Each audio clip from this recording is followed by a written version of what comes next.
Guppy felt neither joy nor relief when he finally saw the shattered paneling of the heavy wooden door before him. He felt only a leaden weariness and self-loathing as he was covered from head to toe in putrid blood and the slime of the dead. Fly was the last to scramble over the threshold. Werewolf, firing from the hip, downed the zombies pursuing them. Guppy tried to slam the door shut, but dozens of hands had already thrust through the gap. Ricochet drew his machete and began hacking at the limbs like weeds, severing gnarled fingers. Meanwhile, Werewolf reloaded his shotgun and gunned down 3 corpses crawling out of a side corridor. Only when the door was back in place did the soldiers barricade it with a heavy filing cabinet, piling a tattered sofa with jutting springs on top. The barricade was flimsy, but the zombies didn't try to break through it. Finding the passage blocked, they moved to the windows, thrusting their rotting hands through the bars. Werewolf shot one of them through the iron grate, taking off half its skull, but Guppy demanded he stop wasting ammo. The group caught its breath. Ricochet promised they would get weapons and clothes at a Monolith stash near the rusty forest.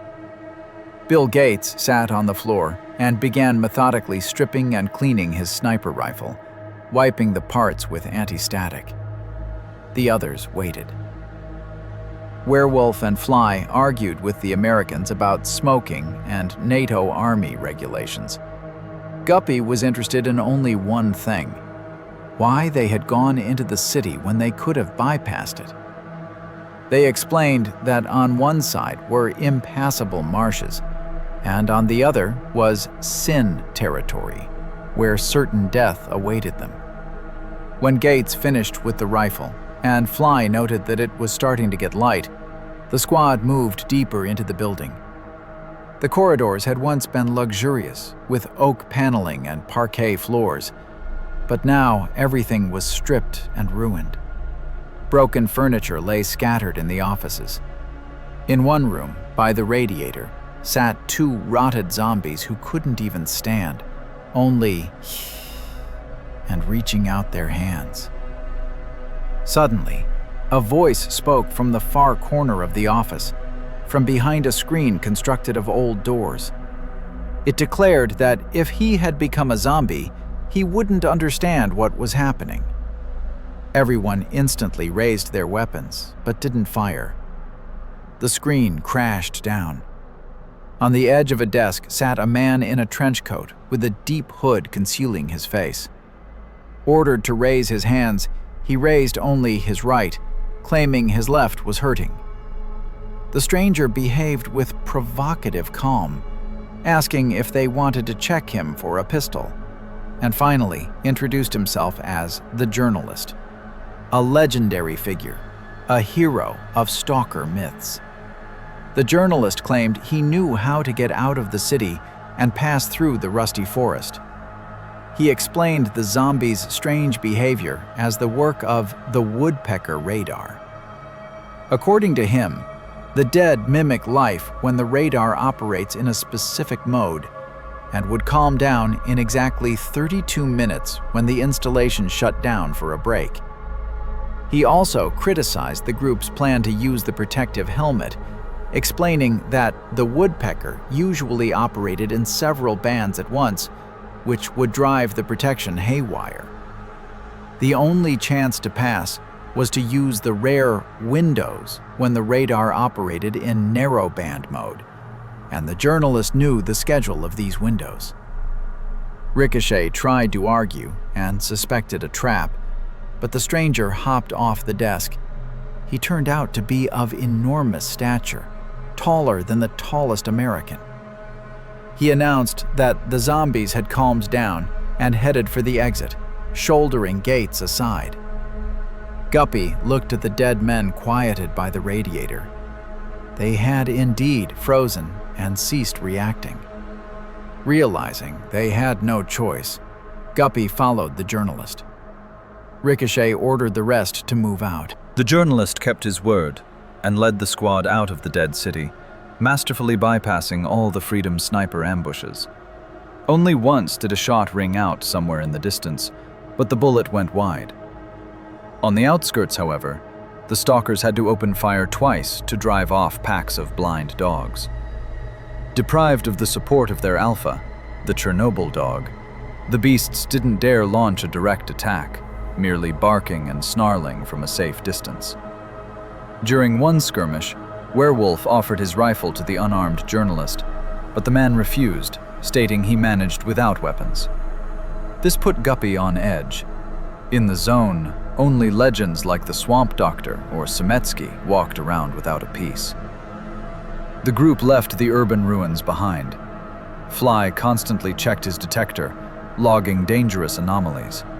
A powerful discharger, gravity pockets, and a burner hidden in the withered grass. The journalist, however, walked ahead confidently, skirting deadly traps as if he could see right through them or knew the map by heart. Soon, dawn began to break. The stalkers removed their night vision gear and saw just how filthy and pitiful they looked. To make matters worse, a terrible stench radiated from them. After putting 7 kilometers between themselves and the city, the squad reached a river lined with mutated reeds, whose hook-like seeds clung to their clothing. The journalist pointed to a clay section of the bank where they could wash up. The water was hot with radiation, but within acceptable limits for the zone. While everyone was cleaning themselves up, Guppy seized the moment to peek under the guide's hood. The journalist's face had human features, but the texture of the skin resembled old driftwood that had been soaking in water, and it was absolutely motionless. Noticing the stalker's gaze, the journalist merely twitched his fingers, and Guppy hurriedly looked away. The crossing consisted of 3 passenger cars submerged in the riverbed in such a way that one could cross to the other bank by stepping on their roofs. Guppy noticed an oddity. There was no wildlife around, not even the omnipresent rats or fleshes. A light rain began to fall.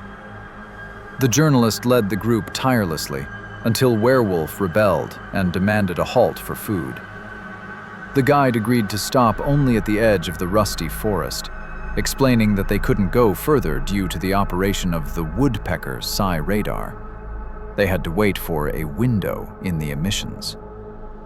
Cresting a hill, they saw the rusty forest. The trees were covered in rusty, fibrous growths, symbiotes that fed on radiation and secreted acid upon contact. The journalist warned that there were no living creatures in the forest, only zombies and zombified stalkers, who were to be shot without warning. He snapped off a long branch and walked point, knocking the poisonous growths out of the path. They set up camp in the very first clearing. The journalist ate his canned food while holding the tin with his foot, still hiding his left hand. While the group ate, strings of zombies shuffled past, heading toward the dead city. Werewolf, out of boredom, started a conversation about necrophilia, recalling stories from his late friend Salo, which disgusted the others. One of the dead men threw up his arms and headed toward their camp, and Werewolf blew his head off with a shotgun blast. The journalist explained that this behavior was caused by the radar's operation.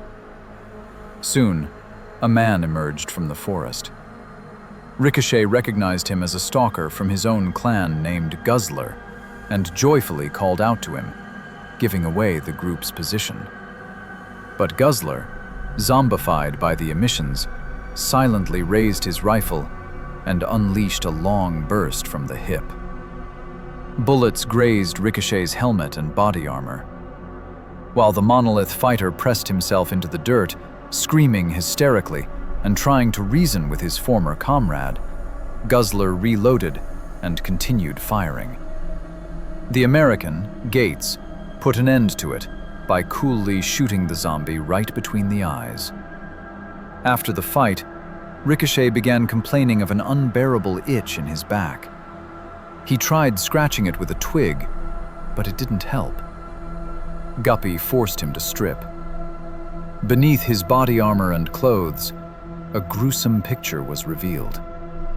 Ricochet's entire back was webbed with thick, pulsating blue swellings resembling veins, which bled where he had scratched them. It became clear this was the consequence of contact with the bad wall in the apartment in the dead city, where the poltergeist had rampaged. Werewolf joked grimly that now Ricochet knew what to ask the Monolith for. Guppy took out the diagnostic injector medkit he had stolen from the scientists and applied the cartridge to the victim's back. The device flashed its indicators and delivered the verdict. Condition not diagnosed. Symptomatic treatment recommended. It was a death sentence. Werewolf declared that Ricochet was finished if even American tech was powerless. The journalist, however, remarked philosophically that the most interesting part was just beginning. Guppy hid the device, deciding not to waste any more scarce cartridges on a doomed man. The medicine might come in handy for himself. The night passed quietly, but just before morning, the silence was torn apart by a firefight. A group of 5 zombified stalkers stumbled upon the camp. There were no familiar faces among them, so the squad met them with a wall of lead. 2 were dropped immediately by a combined volley.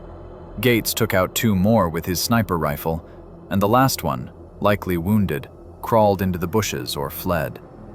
They sat down for breakfast by a small fire, though there was no real need for one. Guppy felt shattered, suffering without his morning coffee. Everyone stayed silent about Ricochet's sickness, but the Monolith fighter's condition had visibly worsened.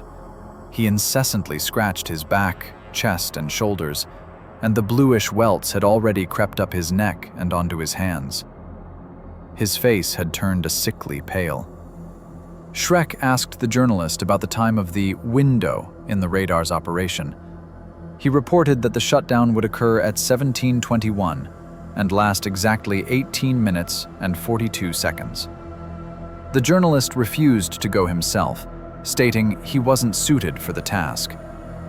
Shrek volunteered, as he had the protective helmet and experience testing it. The guide gave the American detailed instructions. It was about a 15-minute run to the bunker entrance.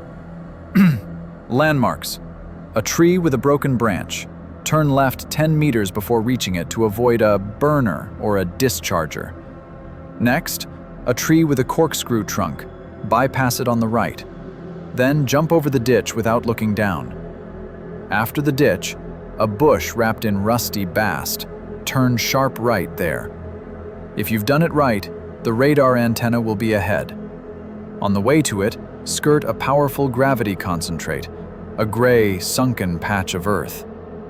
The bunker door is locked with a manual wheel. 2 turns counterclockwise and pull. Inside, on the first level, find the emergency breaker, kill the system, and wait for the group. Do not go down to the lower level. There are pseudo-giants down there. While they waited for departure time, everyone busied themselves. Werewolf bandaged his wound. Fly watched the forest. Guppy stripped and reassembled the trophy rifle, which seemed unreliable to him. Gates and Shrek calibrated the helmet. Ghosts began to appear in the forest, a consequence of the woodpecker shifting modes.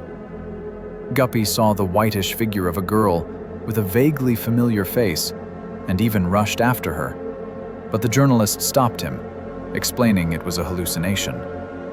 Werewolf saw a ghost in the form of a drunk in a quilted jacket. When the time came, Shrek put on the helmet, fastened the strap, and switched on the console. Guppy started the timer. The American bolted, running the route, following the journalist's instructions exactly. Turned at the tree, ducked under a branch, and vanished from sight. Fly tracked his movement on the life-form detector until the signal died. The journalist stood calmly, not looking at his watch, stating confidently that Shrek would make it. Ricochet was nervous, scratching himself and fuming over the delay, afraid they wouldn't make it to the other bunker under Pripyat before the emission.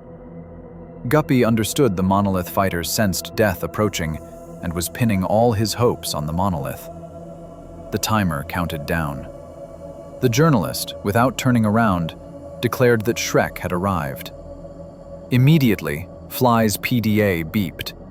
A message came in that S.T.A.L.K.E.R was in the bunker and searching for the control center. Werewolf and Gates cheered up. Soon came a second message. Control center found. Fly started speculating aloud about who built these autonomous radars and why, surmising they were designed to operate even after a catastrophe. The journalist confirmed that the CNPP housed the most powerful radar, capable of piercing any protection. When Werewolf asked why the journalist came with them if he didn't believe in success, he replied that there were no other options, and sharply raised his head. In that same second, Fly read the final message from S.T.A.L.K.E.R. Radar disabled.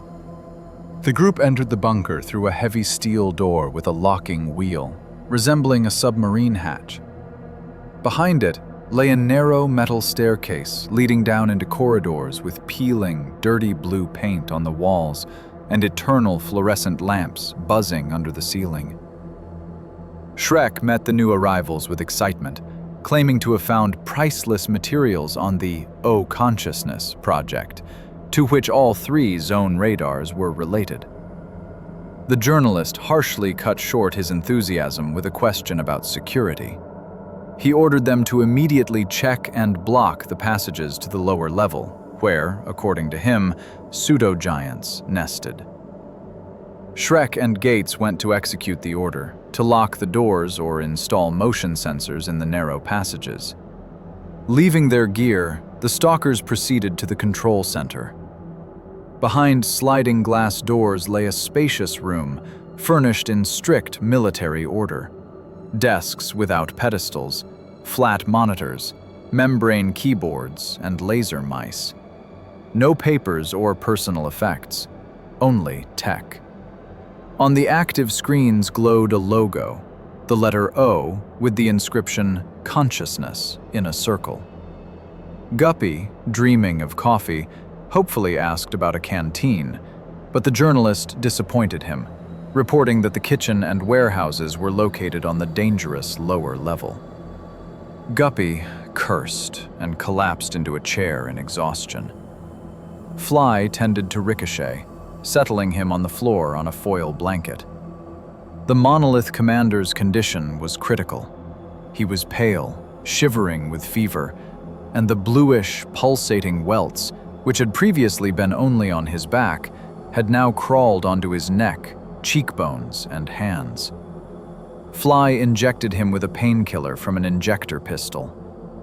While the wounded man drifted into a narcotic sleep, the journalist began questioning Fly about how they had hooked up with the Americans. It turned out the soldiers themselves had been looking for guides to the NPP near the Catch-22 bar by the Monolith training camp, offering protective helmets and equipment in return. The Americans returned, reporting that the lower level was securely blocked. Gates and S.T.A.L.K.E.R sat at the computers, studying the data. Fly boiled some water and offered everyone tea or 3-in-1 instant coffee, which Guppy refused with disdain. While the stalkers rested and Werewolf smoked one cigarette after another, Gates pulled a portable device and a screwdriver from his pack. He began unscrewing the back panel of a monitor to connect directly to the server and download data. Seeing this, Guppy instantly placed his rifle across his knees, barrel pointed at the American, and demanded he stop. He stated that in the zone, the smart ones live longer because they don't stick their noses where they don't belong. S.T.A.L.K.E.R tried to object, arguing that this information could reveal the secret of the zone and save humanity. At gunpoint, Gates was forced to put the screws back. S.T.A.L.K.E.R swiveled in his chair and began explaining the essence of the O-Consciousness project. According to him, the explosions at the CNPP were the result of consciousness control experiments, and the Monolith clan and military stalkers were funded by the same source to guard this secret. This statement triggered a furious outburst of anger from Fly. Shrek showed a schematic of the radar's operation on the monitor. He explained that the installation could influence the emotions and behavior of people and zombies over a huge radius, inducing aggression, submission, or even love. The American pontificated about saving the world from psychotropic weapons, but Werewolf interrupted him. The Sinner delivered a vicious tirade, saying he didn't give a damn about the fate of the world, since his own life and the lives of his loved ones in the big land was a struggle for survival in poverty, and this world wasn't worth saving. Guppy cut the conversation short. He grimly reminded them that his only goal was to survive, and he wouldn't allow risking his life for curiosity or saving humanity. The Stalker promised to personally shoot anyone who touched a keyboard or server without his permission, as the consequences of meddling with an unknown system could be fatal. Gates was outraged by the insanity of it all, to which the journalist calmly replied that this was simply the zone, and one had to get used to it. By morning, Ricochet's condition had become critical. The bluish welts had crawled from his shoulders to his face, twisting it into a hideous mask. He was coughing up blood, and it was clear to everyone he wasn't long for this world. At exactly 10 a.m., strictly on schedule, the emission struck. First came a low-frequency hum from the bowels of the earth, then a tremor, and reality tilted, losing its outlines. Guppy managed the dizziness by counting to 10, and as soon as the world snapped back into its usual frame, he gave the order to move. Ricochet couldn't walk, so Fly injected a triple dose of stimulants directly into his neck. The dying man stood up, swaying but staying on his feet. Shrek zeroed the radar timer, and the group vacated the control center. From below, from the sealed levels, came dull thuds. Pseudo-giants, sensing the emission, were trying to break out. It was damp in the rusty forest. Ricochet slowed their progress, hanging on the arms of Fly and Shrek. Werewolf pulled Guppy aside and proposed an alliance. The Monolith fighter was dying. Fly was nothing without him. The Americans had their own agenda, and the journalist was terrifying. They agreed to stick together to the end. To pass the time on the road, Guppy told the Sinner the story of Romeo and Juliet. Soon the forest ended, and the squad emerged at a massive vehicle graveyard. The journalist hopped into the bed of an old truck, awaiting directions, but Ricochet could no longer speak. His tongue had swollen and lolled out of his mouth. He gestured for a medkit, injected himself with 3 more ampules, and collapsed in convulsions. The journalist pronounced him dead. Guppy acted instantly. He took out a capsule, mixed dead water in a dispenser, and injected it into the corpse's neck. The body arched. A wheeze escaped the throat. But half a minute later, Ricochet stood up. He had died, but returned as a zombie, retaining motor skills and remnants of memory. Zombie Ricochet led the group through the graveyard of machines, jumping from roof to roof and skirting anomalies. Fly tried to ask Guppy about his friend's fate, but the Stalker replied that Ricochet was now just a walking corpse that would complete the mission and be discarded. They reached an old refrigerator trailer without wheels.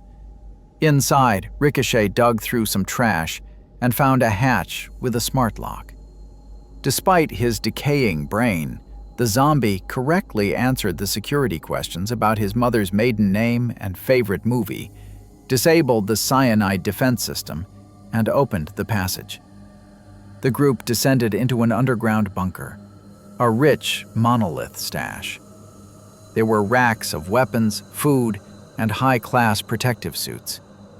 Guppy immediately rushed to find coffee, but found only a cheap surrogate. The journalist, standing in the middle of the room, suddenly demanded they leave immediately, sensing danger. Guppy, without arguing, began packing backpacks, weapons, food, 5 suits. They decided not to take Ricochet. The zombie sat on a table, greedily shoving heated canned food into his mouth with his hands, smearing mash over his face. Werewolf tried to shake information about the security system out of him, but Ricochet remembered nothing. When the sinner struck him, the zombie lashed back, clawing Werewolf's face. At that moment, a door slammed at the far end of the corridor, and a voice rang out. "Gotcha, Ricochet!" Unknowns had blocked the entrance, demanding the Monolith fighters be handed over. The journalist walked up to the zombie and calmly told him that his friends had come for him. Ricochet obediently hopped off the table and walked into the dark corridor toward the voice. Halfway there, he stepped on a bounding mine. The explosions scattered shrapnel, destroying the zombie.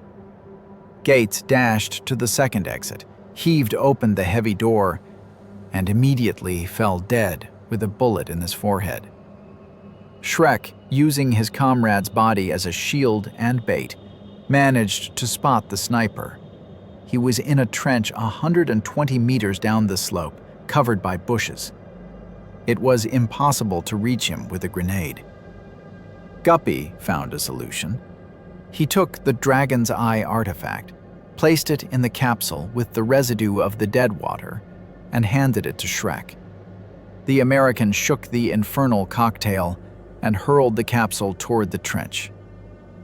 12 seconds later, Shrek lifted Gates's corpse again. No shot followed. The artifact, combined with the dead water, had created a field that caused instantaneous cardiac arrest. The group left the bunker, stepping over Gates's body. Werewolf took a brand new machine gun with him. The journalist pointed the way to the station, bypassing Pripyat. Emerging onto the slope, Werewolf lit a cigarette and succinctly characterized the situation with one word. Mess. The group settled down for the night amidst a pile of concrete slabs and rings, as no other shelter could be found near the NPP. The radiation level here exceeded the norm by 7 times, so Shrek handed out anti-rad pills to everyone. Guppy noticed that the journalist took the meds but never actually swallowed them. The night passed relatively calmly, save for a visit from 3 wandering zombies at 3 in the morning. Guppy and Fly, standing watch, initially tried to shoo them away, but the mindless dead kept climbing into the shelter. The stalkers were forced to take their heads off and drag the stinking corpses away to avoid attracting scavengers. Near morning, at dawn, a young bloodsucker emerged near the camp. It circled, vanishing into invisibility, then reappearing, flexing its muscles and sleek hide. Shrek and Werewolf didn't wait for an attack. The American let the monster get within 5 meters and fired a round from his underbarrel grenade launcher into its chest. Werewolf immediately finished off the writhing beast with a long burst from his brand new light machine gun, turning the body into a sieve. After the fight, Werewolf was puzzled by the monster's anatomy, finding no genitalia. The journalist suggested the organs might be hidden in the mouth tentacles, which caused a fit of disgust and rage in the sinner. He kicked the dead carcass with all his might. Breakfast was cold. Guppy suffered from the lack of coffee, trying to dull the withdrawal with chewing gum, and noticed that the journalist wasn't drinking water at all and only pretended to eat. The stalkers began donning the protective suits brought from the Monolith bunker. This was the elite gear of military stalkers: multi-layer armor made of polymorph plastic and fireproof foil, a waste recycling system, built-in radiation shielding, sensors that instantly hardened the armor at the point of impact, and an exoskeleton to amplify muscle power. The helmet provided panoramic vision and air filtration. The journalist refused the suit. The squad moved out toward the old defensive line. Werewolf tried to tell tall tales, but the journalist stopped abruptly, spotting thin wire whiskers near his boot. They had walked into a minefield. The journalist ordered them to wait. Soon, a whole army of mutants appeared from the grove on the horizon, driven from the center of the zone by the emission. Pseudo-giants, bloodsuckers, fleshes, controllers disoriented by the crowd, and even a rare chimera. 100 monsters moved straight across the minefield. A barrage began. Mines detonated one after another, tearing fleshes to shreds and toppling giants. The chimera, possessing incredible instincts, dodged Shrek's bullets.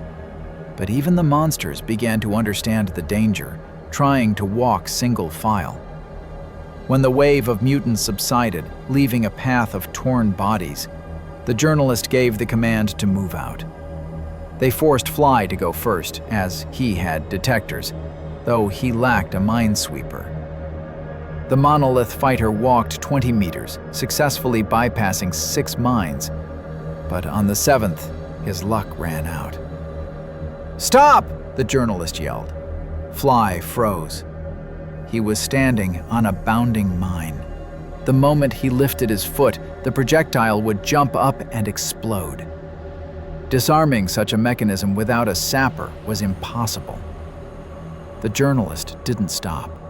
He bypassed the frozen Fly, jumping over mutant corpses. Along the way, he kicked a still-living bloodsucker in the snout. Guppy, following behind, finished the monster with 2 shots to the head.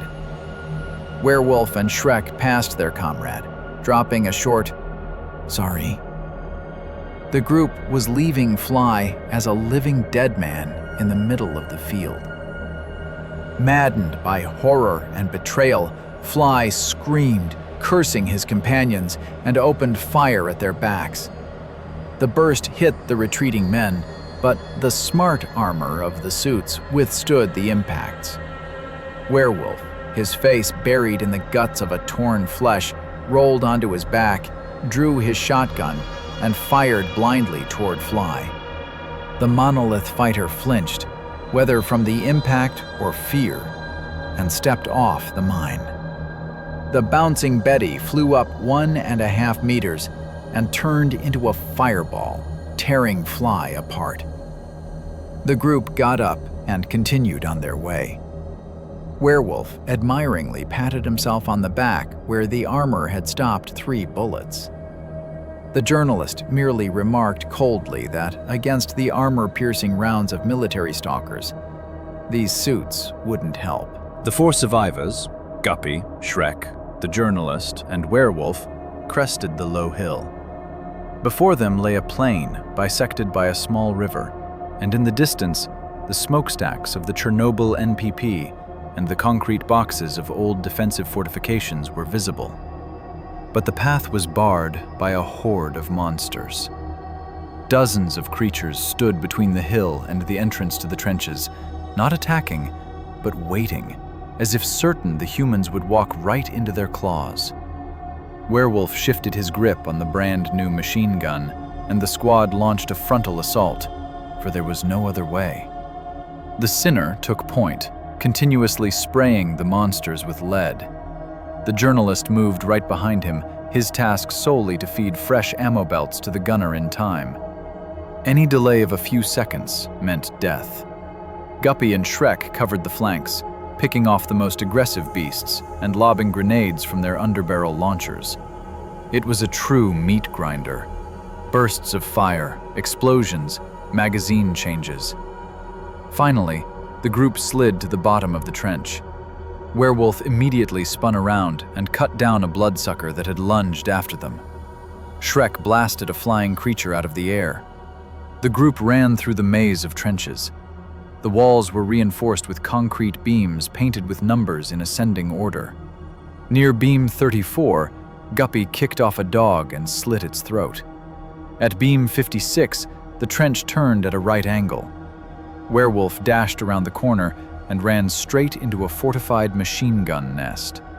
From behind the sandbags rose a military stalker in a camouflage suit with a mirrored visor and a mushroom cloud emblem. A burst of fire knocked Werewolf against the wall. He returned fire, and Shrek tossed 2 grenades behind the parapet, but neither of them exploded. The situation became critical. 2 more military stalkers appeared, pinning the group down with fire. Guppy ordered a retreat, realizing they were trapped. At that moment, the journalist did the impossible. He moved with inhuman speed, his silhouette blurring in the air. He leaped onto the parapet, jumped back, and rushed the machine gun nest. Thrusting his right hand forward with splayed fingers, he slammed the soldiers against the wall with an invisible psychokinetic blow. Then, he freed his left limb from under his coat. It was not a hand, but a giant claw, resembling the limb of a mantis. With one swipe, he took the heads off both enemies. The journalist jumped down to Werewolf, who was lying at the bottom of the trench. The sinner's chest was shredded by bullets. The biosensor showed a critical condition. The journalist ripped off his helmet and stripped the suit. It looked as if he wanted to strangle the wounded man, but Werewolf coughed. The journalist demanded an injector from Guppy. The stalker tossed the device.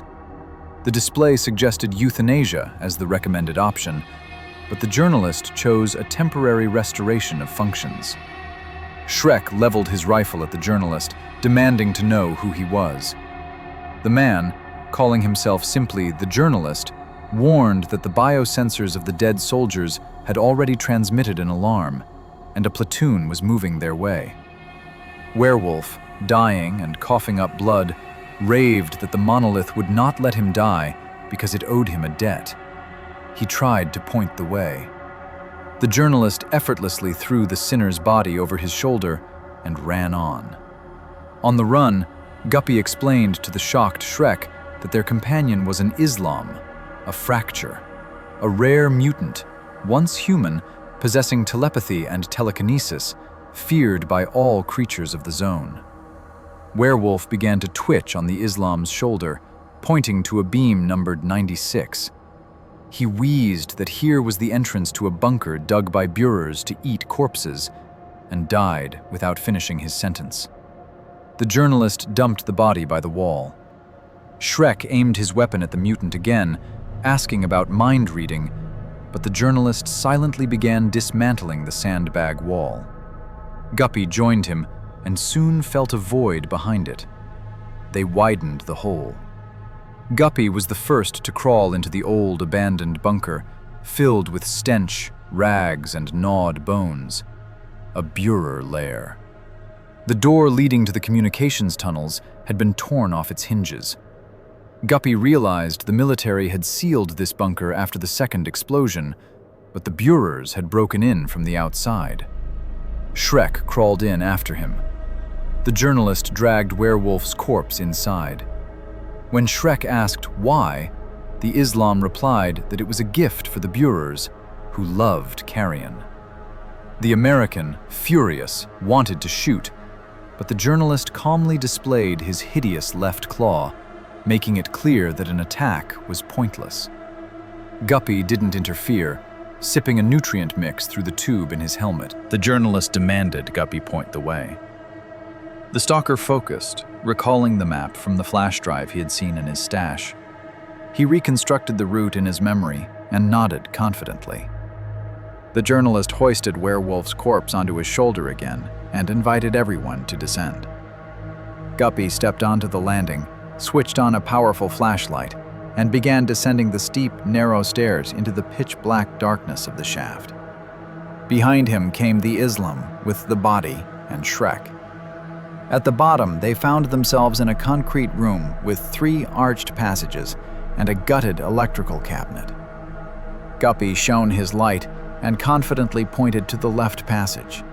Shrek tried to object, poking a finger at a skull and crossbones painted on the wall next to that tunnel.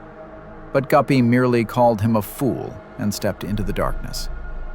Guppy asked the Izlom if he sensed the presence of Buerers, since his detector was useless inside this concrete coffin. The journalist replied that the creatures were everywhere, behind the walls and beneath the floor. The group moved through an endless labyrinth of monotonous corridors, featuring peeling, dirty blue paint and caged fluorescent lights. Strange symbols periodically appeared on the walls: spirals, Celtic crosses, schematic drawings, which the American, S.T.A.L.K.E.R, meticulously recorded on his dictaphone. Along the way, the journalist showed his hand. He knew S.T.A.L.K.E.R was an agent of a nameless, top-secret agency, sent to gather information on the O Consciousness Project and the Monolith. The guide also confirmed that he was indeed the legendary journalist, mutated into an Izlom after a trek to the center of the zone, and now hoped the Monolith would restore his human form.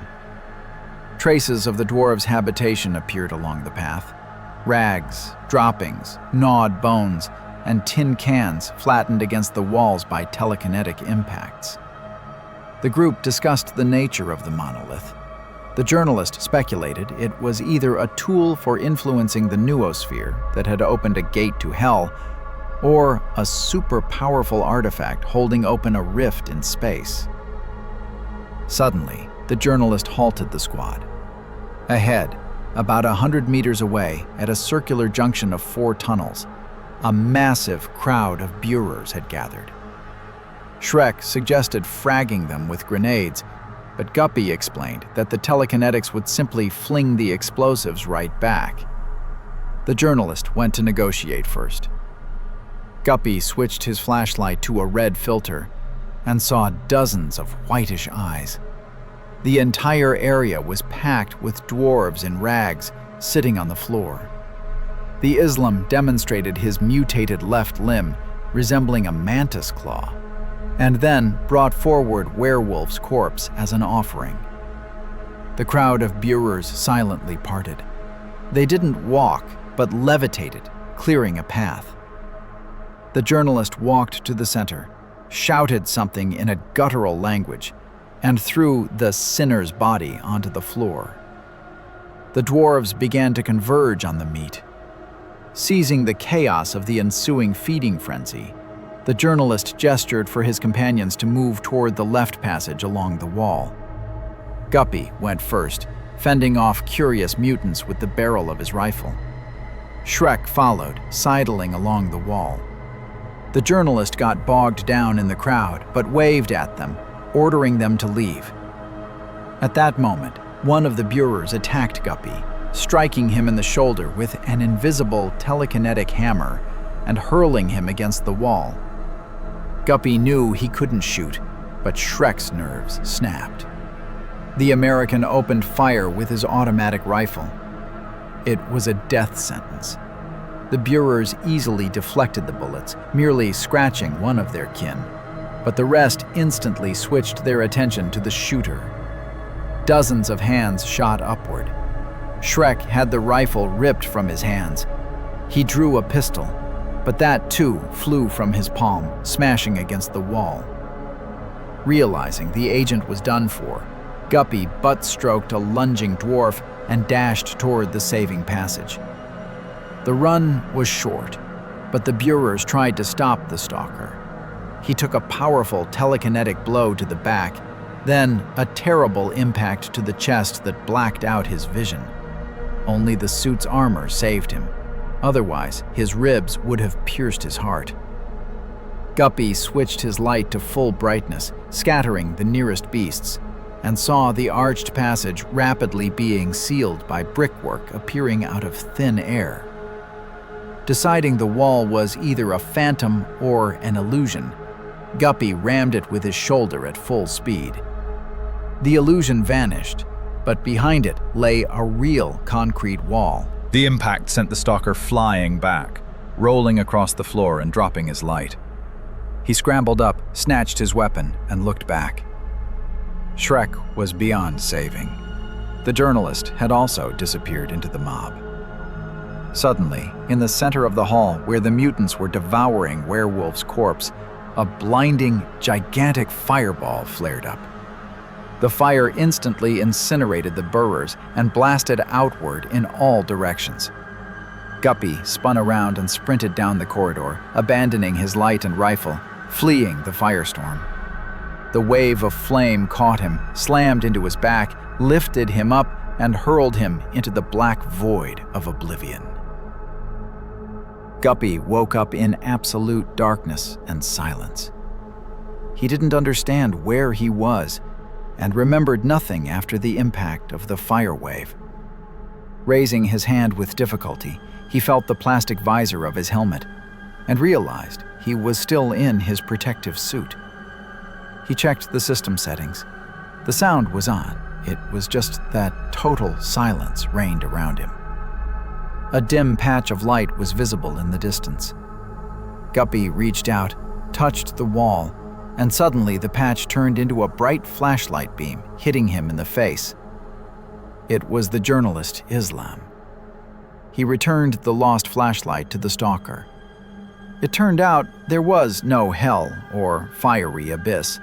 They were in the same concrete corridor of the catacombs, just 100 meters from the platform with the burrers. The journalist explained that the wall and the firestorm were hallucinations caused by the Monolith's operation. But Shrek had likely died for real from a psychokinetic blow, which pierces any armor. They moved on through the endless gray corridors. Suddenly, Guppy heard a splash. Dark, opaque water began to flood the corridor floor. It rose rapidly, first to ankle height, then to the knees, soaking the journalist's trench coat. The water mesmerized the Stalker, beckoning him, and hundreds of voices began to sound in his head. When the level rose to the waist, the journalist grabbed Guppy by the hand, preventing him from removing his helmet, and harshly ordered him to look into his eyes. His companion's face looked like a jade mask with burning eyes. The Izlom convinced the Stalker that the water was an illusion created by the Monolith. Guppy forced himself to believe, looked down, and the water vanished. The floor was absolutely dry. They continued their journey. New markings in the form of oblique crosses appeared on the walls, and ghostly fireflies and whitish figures swirled in the air.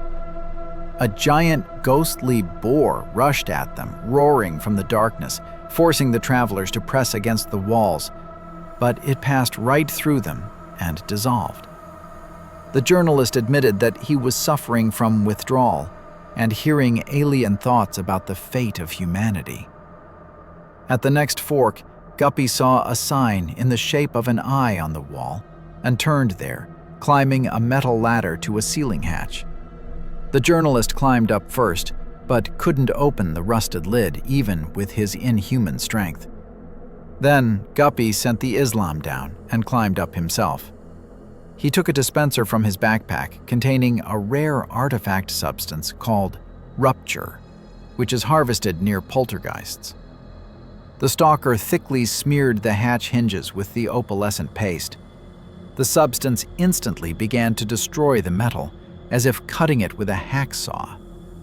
Guppy struck the lid with his shoulder, the hinges snapped, and the hatch flew aside with a crash. The Stalker vaulted up, rifle at the ready.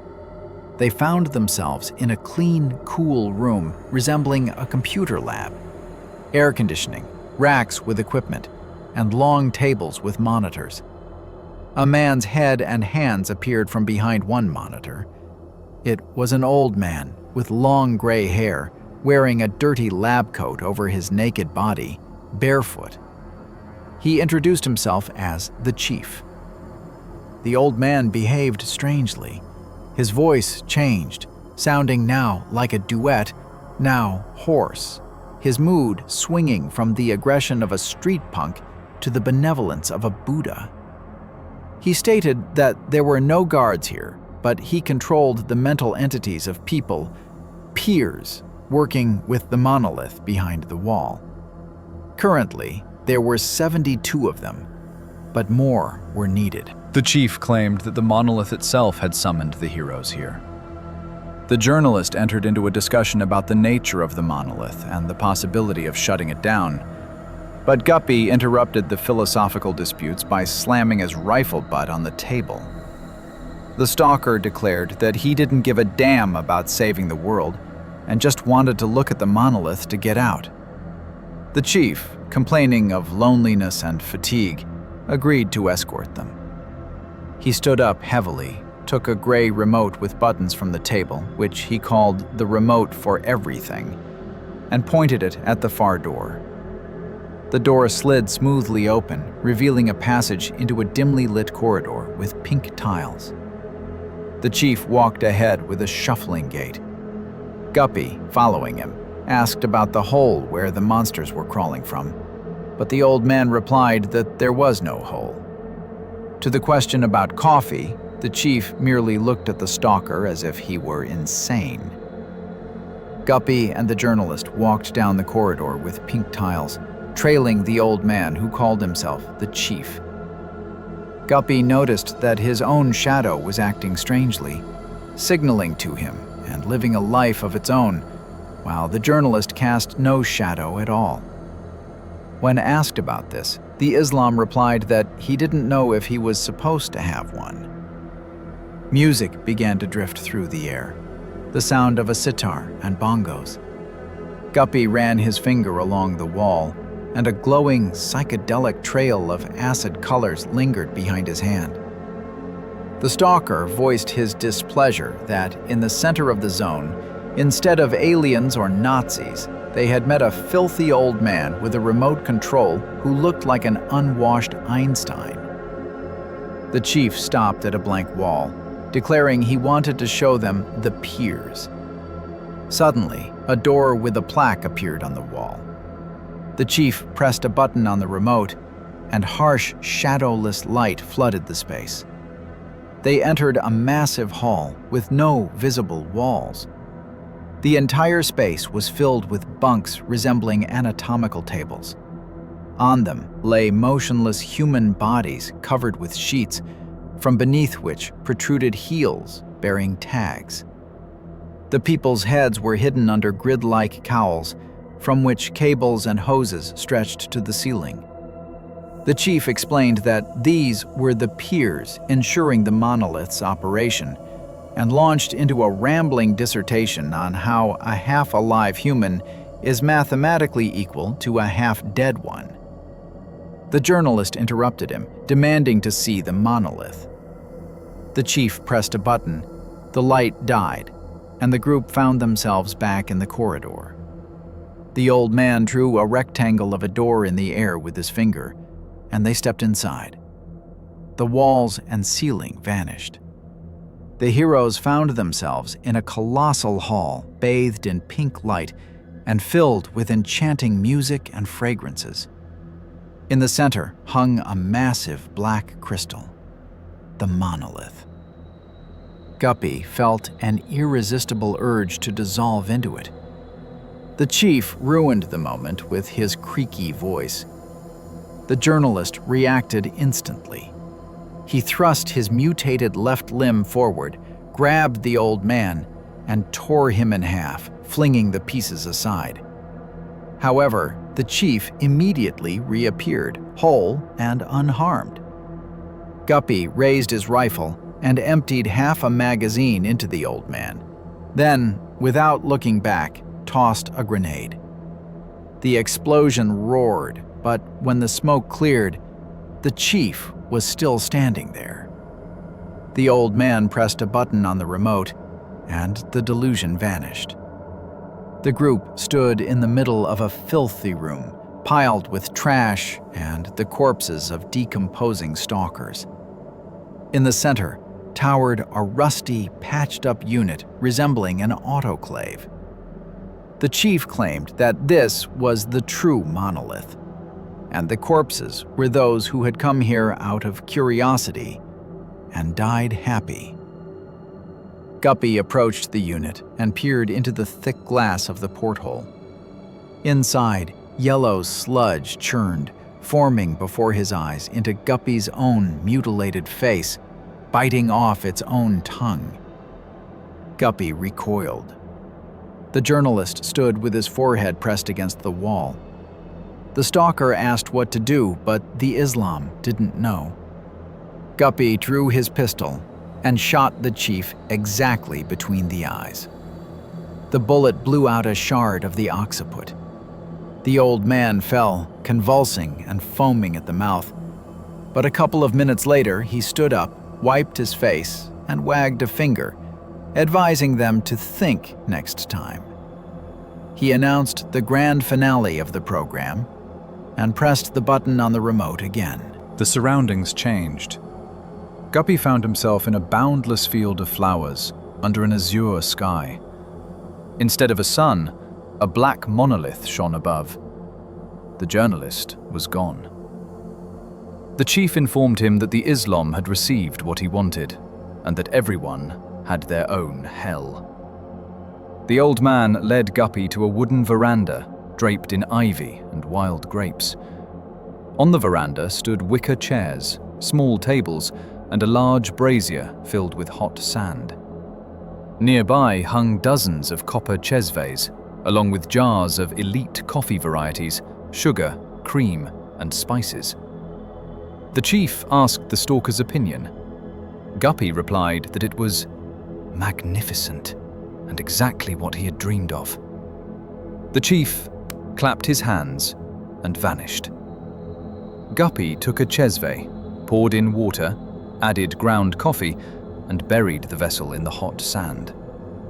Having brewed the coffee, he sat in a wicker chair and drank, savoring the aroma and taste.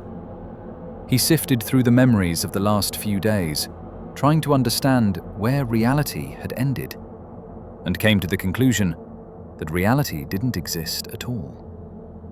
Organ music played. Guppy felt absolute peace and realized he needed nothing more.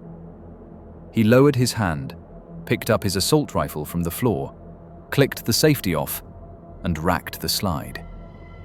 The stalker braced the stock against the wicker of the chair, placed the barrel under his chin, and pulled the trigger.